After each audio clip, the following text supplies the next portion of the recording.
আজকের ক্লাসে একটি গুরুত্বপূর্ণ বিষয় নিয়ে কথা বলবো। যদিও প্রত্যেকটা ক্লাসেই গুরুত্বপূর্ণ, কিন্তু আজকের ক্লাসটি একটি বিশেষ কারণে গুরুত্বপূর্ণ। ধরুন আপনি একটা সোশ্যাল সিচুয়েশনের কথা বলছেন, আপনি সেই সিচুয়েশনের একটা নির্দিষ্ট পয়েন্টকে ইংরেজিতে এক্সপ্রেস করতে চান, কিন্তু সেই পয়েন্টটাকে কিভাবে ইংরেজিতে এক্সপ্রেস করতে হবে সেই বিষয়ে কোনো ফ্রেজ বা সেন্টেন্স আপনার মাথায় আসছে না, যার ফলশ্রুতিতে আপনার ইন্টেনশন থাকা সত্ত্বেও ওই সিচুয়েশনে আপনি কিন্তু নিজেকে স্মার্টলি ইংরেজিতে এক্সপ্রেস করতে পারেন না। তাহলে বুঝতেই পারছেন আজকে আমি কি নিয়ে কথা বলতে যাচ্ছি। আজকে আমি কথা বলবো common phrases in English. In today's class, I'm going to be illustrating some common phrases that you must know if you really want to express yourself confidently in different social situations. So, let's start. First thing first, greeting and introductions. So, this is a kind of social situation that I'm going to be illustrating for you, and specifically, I'm going to be letting you know that how you can express yourself in English in that particular social situation. So প্রথম ব্যাপারটা হচ্ছে good morning, good afternoon, good evening. এগুলো আসলে আমরা কখন ব্যবহার করে থাকি?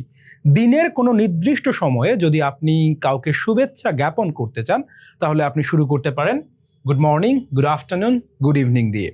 সেই ক্ষেত্রে সময়টা বুঝতে হবে। সন্ধ্যার দিক নিশ্চয়ই গুড মর্নিং বললে হবে না, আবার বিকেলের দিক নিশ্চয়ই আপনি গুড মর্নিং বলবেন না। সো কোন টাইমে কোনটা বলতে হবে সেটা নিশ্চয়ই মাথায় রেখে আপনি বলবেন।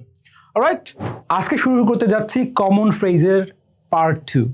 So let's begin the class. Alright, our first topic is offering help or assistance. এই কনটেক্সটে আসলে আমরা কোন কোন ফ্রেজগুলো ব্যবহার করতে পারি সেগুলো নিয়ে কথা বলবো। The first one is, can I help you with something? Imagine a scenario where you are actually watching an old man carrying something. একজন বৃদ্ধ মানুষকে আপনি দেখছেন কোনো কিছু আসলে ক্যারি করছে, দেখে আপনার খুব মায়া লাগছে, তো নিশ্চয়ই আপনি নিজের থেকে তাকে হেল্প অফার করবেন। সেই ক্ষেত্রে আপনি এই ফ্রেজটা ব্যবহার করতে পারেন, can I help you with something. আমি কি আপনাকে কোনো কিছুতে হেল্প করতে পারি কিনা, সাহায্য করতে পারি কিনা। সো সিচুয়েশনটা শুধু এটার মধ্যে লিমিটেড না, যে কোনো ক্ষেত্রে আপনি যদি ফিল করেন যে আপনি আসলে হেল্প করতে চান, তাহলে you can start with this particular phrase, can I help you with something.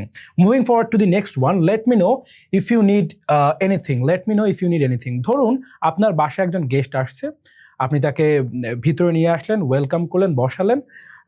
এখন আমরা ভদ্রতার খাতিরে তো অনেক সময় জিজ্ঞেস করি যে আসলে আপনি একটু কমফোর্টেবল ফিল করবেন এবং নিশ্চয়ই যদি কিছু লাগে আমাকে জানাবেন। তো তখন আপনি এটা বলতে পারেন যে please feel comfortable and let me know if you need something. What you have to do is you have to be able to articulate all that 12 sounds properly, and you got to practice so many things with that particular 20 vowel sounds. So let us move forward to the 12 monophthongs. First of all, you look at me, how I articulate. The first one is E. Second one is E. E. E. So প্রথমটাতে আমরা এক bit যদি টান দেই তাহলে পরেরটাতে 2-3 bit টান দিতে হবে। ই ই। দেন হচ্ছে উ উ উ উ। এ এ এ এ এ। অ ও অ ও।